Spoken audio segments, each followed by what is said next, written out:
चिंकी बंदर जंगल में दिन रात उछल कूद करता रहता था। जंगल में उसे बहुत कम खाना मिल पाता था, जिससे वह बहुत परेशान था। चिंकी बंदर दिन भर सोता रहता था।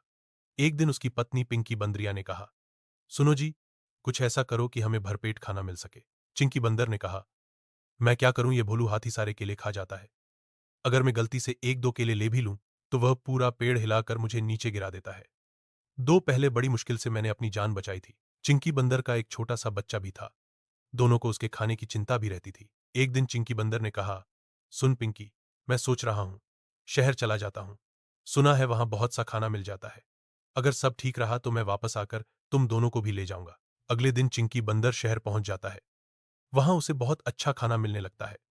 कभी किसी की छत पर, कभी रास्ते पर वह फल और खाने का सामान उठाकर भाग लेता था। एक दिन चिंकी बंदर एक जगह पर बैठा आराम कर रहा था।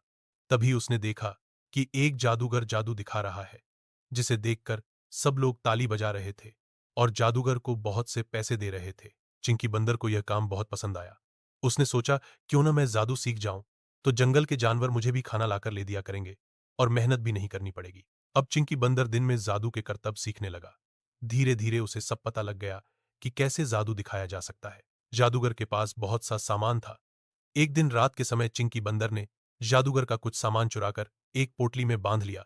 जाते समय उसने उसकी टोपी भी चुरा ली और गांव की ओर चल दिया। गांव पहुंचकर उसने अपनी पत्नी पिंकी से कहा, अब देख मैं क्या करता हूं। बस तू ये टोपी और कपड़े मेरे हिसाब से सही कर दे, फिर देखना हमें कभी भी खाने की कमी नहीं होगी। पिंकी बंदरिया ने कपड़े छोटे कर दिए और टोपी भी छोटी कर दी। अगले दिन चिंकी बंदर ने सभी जानवरों को जादू दिखाने के लिए बुलाया। चिंकी बंदर तैयार होकर हाथ में एक डंडा लेकर जादू दिखाने लगा। जंगल के भोले भाले जानवर उसके जादू को देखकर आश्चर्यचकित रह गए। चिंकी बंदर ने एक मेज में बीच में सुराख कर रखा था। उसने उस पर एक कपड़ा बिछा दिया था, जो कि बीच में से फटा हुआ था।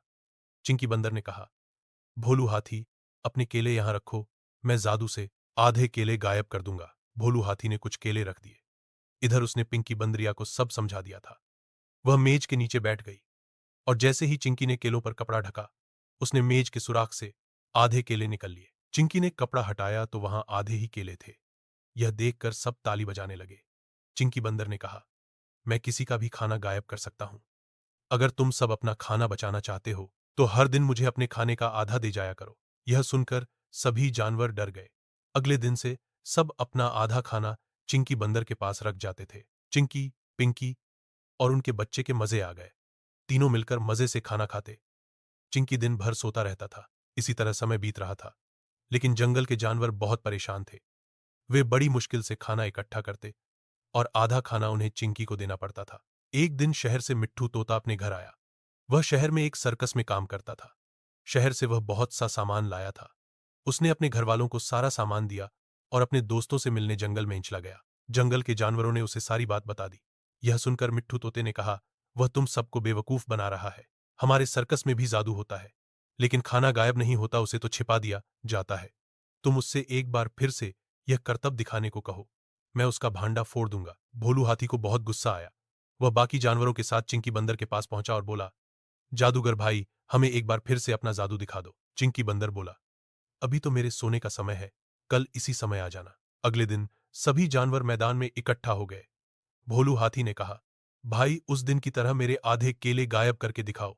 चिंकी बंदर ने कहा, अरे इसमें कौन सी बड़ी बात है, लाओ केले दो। भोलू हाथी ने केले मेज पर रख दिए।